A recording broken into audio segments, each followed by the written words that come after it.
চা খেতে এসে মনে আফসোস নিয়ে বাড়ি ফিরতে হলো। তো চলুন শুরু করা যাক।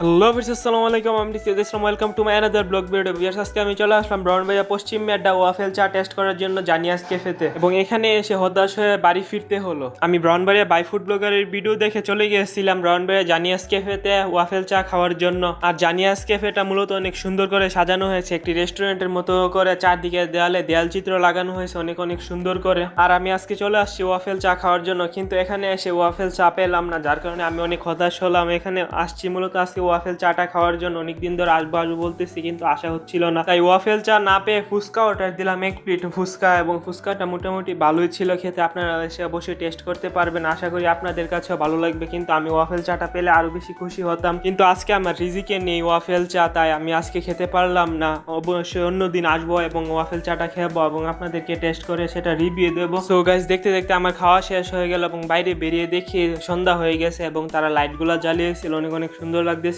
বাড়িটা। সো গাইস, আজকের মতো ভিডিওটা এতটুকু। আল্লাহ হাফেজ।